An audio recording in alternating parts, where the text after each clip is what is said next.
Bon, bien d'abord, j'aimerais vous remercier Mario et Jean-Pierre. Vraiment, on est très heureux de vous avoir. On aurait voulu être un peu plus nombreux. Il y a eu des annulations de dernière minute. Cela dit, pour moi, c'est un peu comme un retour d'ascenseur. Parce que moi, j'ai rencontré Jean-Pierre et Mario pour la première fois en octobre dernier. Ils nous avaient invités à présenter un peu c'était quoi les positions du Parti communiste dans les locaux de la Société Saint-Jean-Baptiste. Jean-Pierre est venu nous revoir au Congrès. Je ne le savais pas à ce moment-là, mais tu étais très malade. Puis c'était... savoir ça aujourd'hui, ben on l'apprécie d'autant plus parce qu'on t'aurait normalement pas dû venir à notre congrès, honnêtement.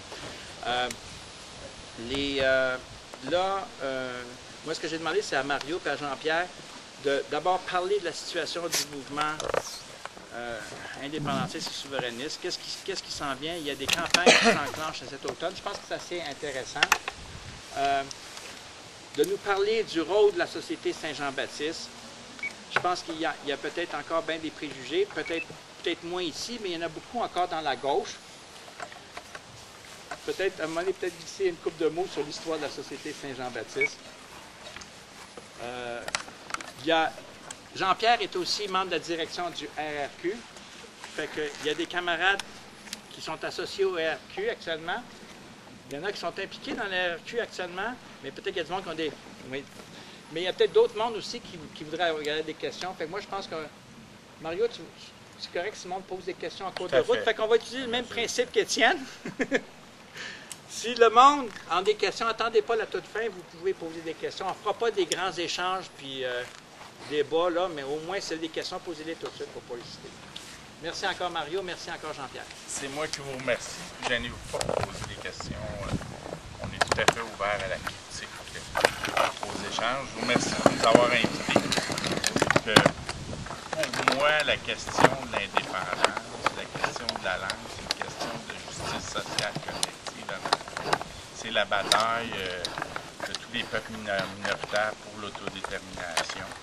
Donc, je pense c'est tout à fait convenu. Moi, je me considère comme internationaliste. Je pense que pour arriver à une harmonie mondiale, éventuellement, ça va passer par le respect entre les peuples, pas par la domination. C'est des choses avec lesquelles je suis sûr que vous êtes tout à fait d'accord. Puis ça ne passera pas non plus par l'uniformisation de toutes les cultures nationales. Ça va passer par un respect des cultures nationales qui va favoriser, je pense, un rapprochement de tous les peuples. Si on y va très rapidement, la question de l'indépendance, c'est sûr que bon, il y a eu d'abord une conquête, une prise de possession des terres, de l'économie, puis ensuite une tentative aussi d'imposer la culture anglaise un peu partout en Amérique. Il y a eu beaucoup de mesures qui visaient à assimiler les francophones. Il y a eu une interdiction des écoles françaises dans toutes les provinces du Canada, aujourd'hui majoritairement anglophones, hormis le Québec, quoique ça a été utilisé un peu dans le Pontiac, tout ça. Il y a eu la loi 17 qu'il y a eu en Ontario, qui était imposée dans le Pontiac, un petit peu ici dans les cantons de l'Est, qui s'appelaient les Eastern Township aussi. Il y a eu tentative d'éradiquer les écoles françaises. Donc, sur trois générations, sur une centaine d'années, si vous empêchez les gens d'apprendre, parce que c'est interdit même de donner des cours de français langue seconde dans les écoles publiques. Donc, il y a eu une assimilation massive des francophones au Canada. Le dernier recensement qui a évalué ça, qui posait la question sur l'origine des gens, ça donnait que environ 75% des Canadiens d'origine française sont maintenant anglicisés et parlent anglais à la maison, ne parlent plus du tout l'anglais. Si on vient donc, la solution à ce problème-là, c'est la même que celle que ce qu'on voit partout au monde. Le bilinguisme institutionnel, où lorsqu'il y a plusieurs langues officielles, et ce qui donne lieu à un bilinguisme basé sur les droits individuels, comme on voit dans le reste du Canada, ça donne toujours lieu à l'assimilation des langues minoritaires.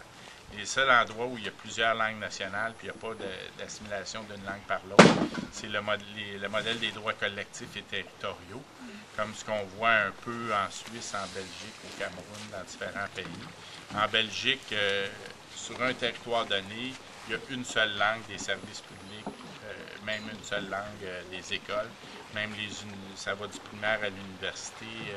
Quand ils ont établi ces lois-là, il y a par exemple l'université Louvain, qui est une université qui datait de 1000 ans, qui a été changée de territoire parce qu'elle n'était pas sur le bon territoire. Alors, à comparer de ça, la loi 101, c'est très, très modéré. Et surtout la loi 101 aujourd'hui, qui a été beaucoup affaiblie.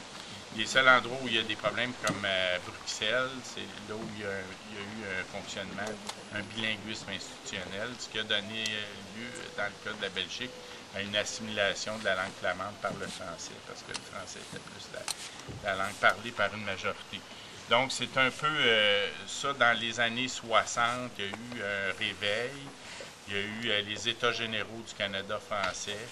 Puis, bon, la conclusion des États généraux du Canada français, ça a été que ça prenait un État où le français serait la langue majoritaire, la langue commune. C'était le Québec. Ça a créé comme un schisme avec les francophones hors Québec.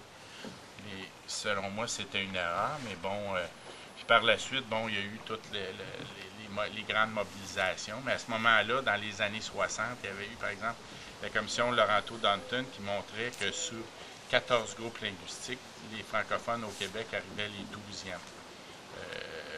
en termes de revenus moyens. Donc, c'est sûr qu'il y avait une répression économique très forte des francophones. Il y a eu la Révolution tranquille, il y a eu l'établissement du mouvement Québec français qui regroupait des organismes, c'était un peu l'ancêtre de Partenaires pour la souveraineté, où il y avait les organisations syndicales, l'Association des producteurs agricoles.